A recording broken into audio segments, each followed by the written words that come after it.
Church's social teaching, stretching back to the first modern encyclical about the industrial economy, Rerum Novarium in 1891, to Centesimus Annus, to Pope Francis' inspiring encyclical, Laudato Si, this past year, have grappled with the challenges of the market economy.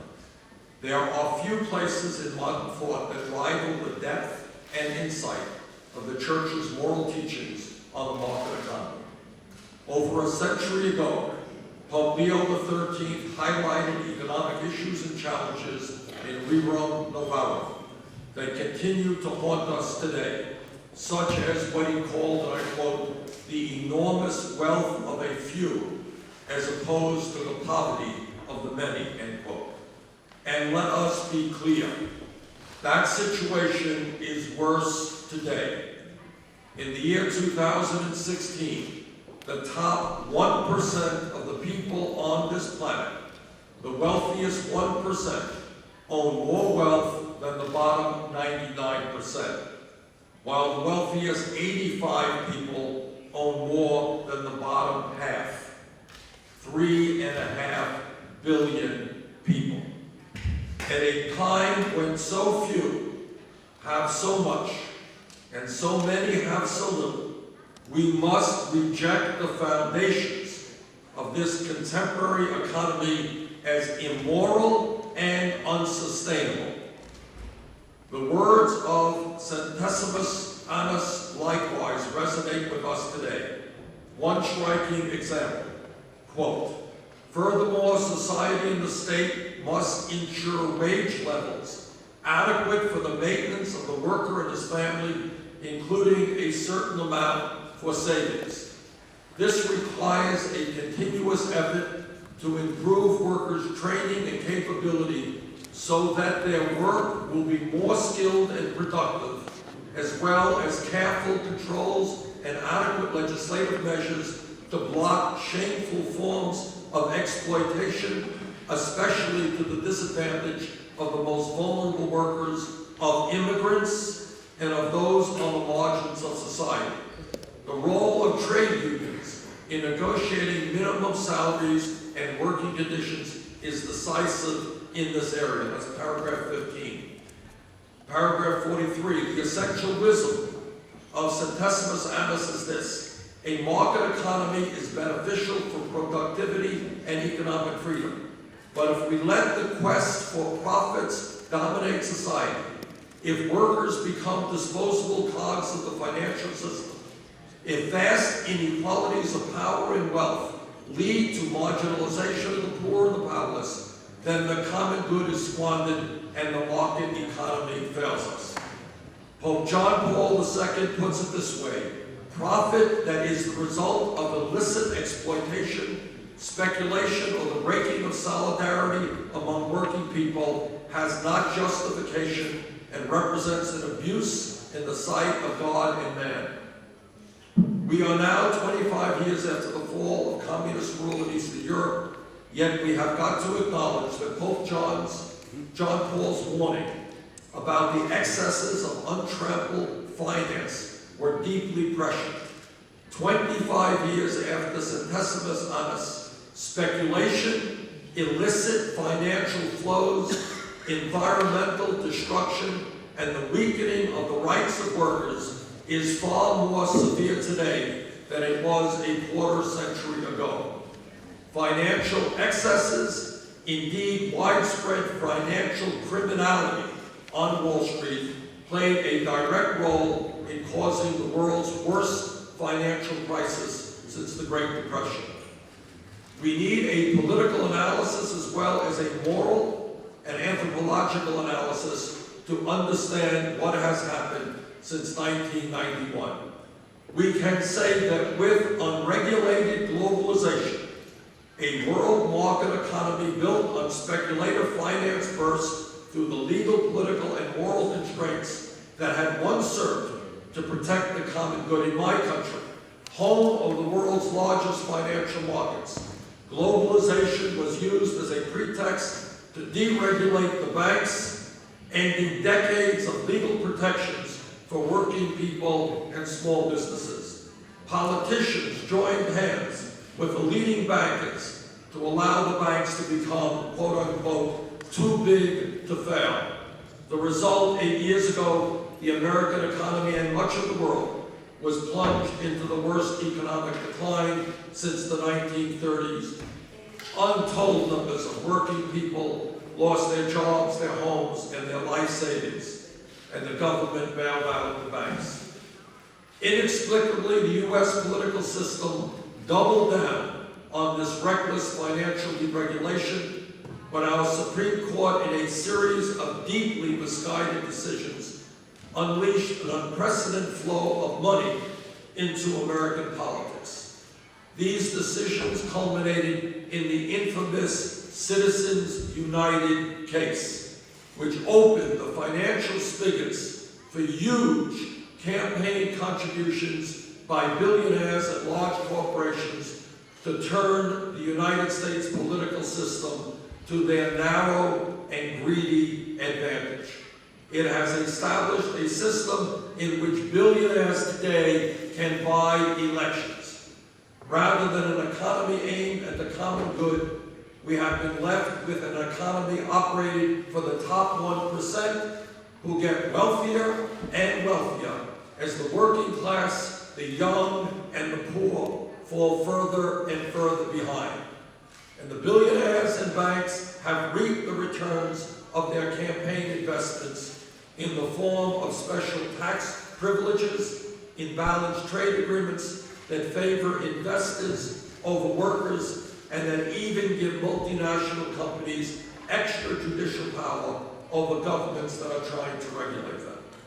But as both Pope John Paul II and Pope Francis have warned us and the world, the consequences have been even more dire than the disastrous effects of financial bubbles and falling living standards of working class families. Our very soul as a nation has suffered as the public has lost faith in political and social institutions. As Pope Francis has stated, I quote, profoundly stated, man is not in charge today, money is in charge, money rules, end of quote. And the Pope has also stated, and I quote, very profoundly, we have created new idols. The worship of the golden calf of old has found a new and heartless image in the cult of money and the dictatorship of an economy which is faceless and lacking any truly humane goal, end of quote. And further from the Pope, while the income of a minority is increasing exponentially, that of the majority is crumbling.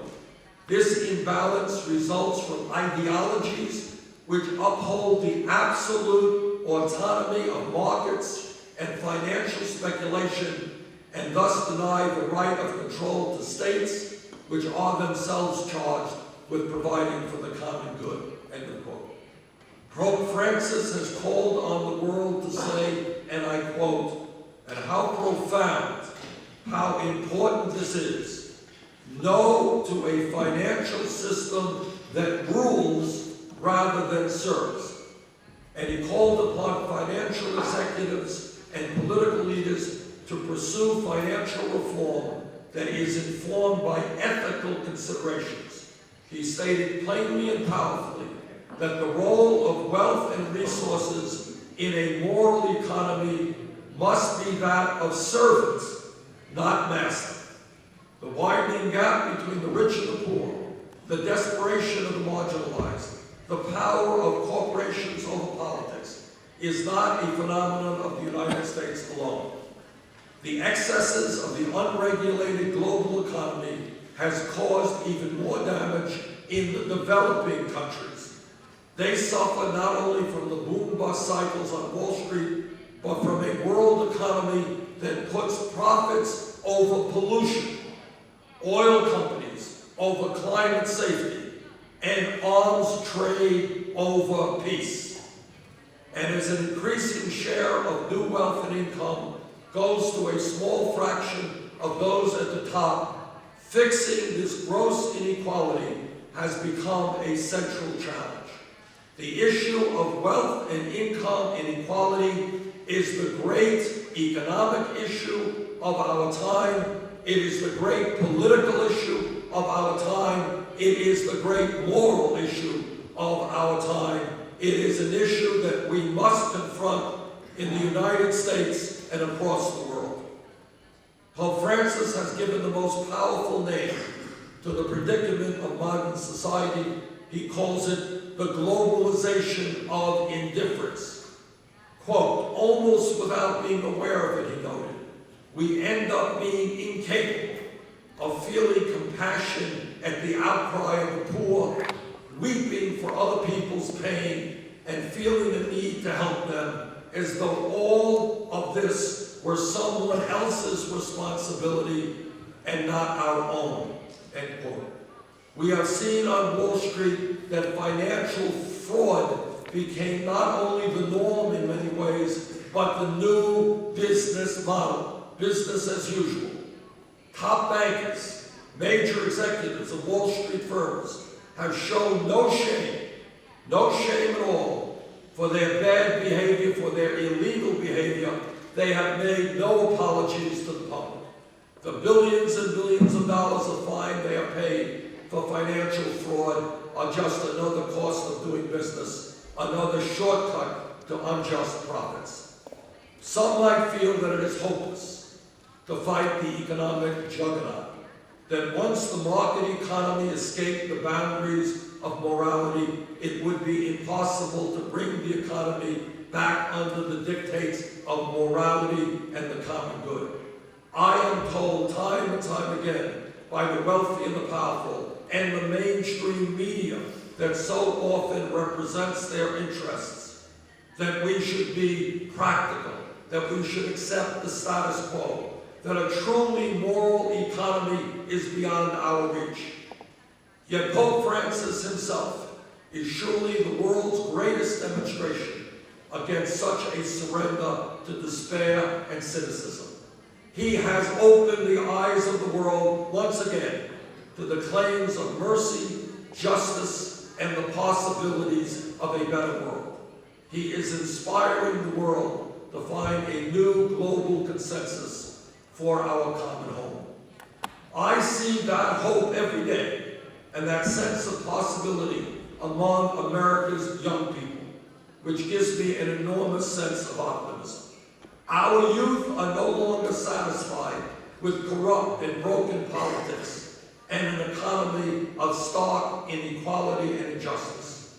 They are not satisfied with the destruction of our environment by a fossil fuel industry whose greed has put short-term profits ahead of climate change and the future of our planet. Our young people want to live in harmony with nature, as part of nature, not destroy nature. They are calling out for a return to fairness, for an economy that defends the common good by ensuring that every person, rich or poor, has access to quality health care, nutrition, and education. As Pope Francis made powerfully clear last year at Laudato Si', we have the technology and we have the know-how to solve our problems, from poverty to climate change to health care to the protection of biodiversity. We also have the vast wealth to do so, especially if the wealthy pay their fair share of taxes rather than hiding their funds in the world's tax and secrecy havens, as the Panama Papers have shown us. The challenges facing our planet are not mainly technological or even financial, because as a world we are rich enough to increase our investments in skills, infrastructure, and technological know-how to meet our needs and protect the planet. Our challenge is mostly a moral one, to redirect our efforts and vision to the common good. Quodlibet Annus, which we celebrate and reflect on today, and Laudato Si' are powerful, eloquent, and hopeful messages of this possibility. It is up to us to learn from them and to move boldly toward the common good in our time. Thank you very much.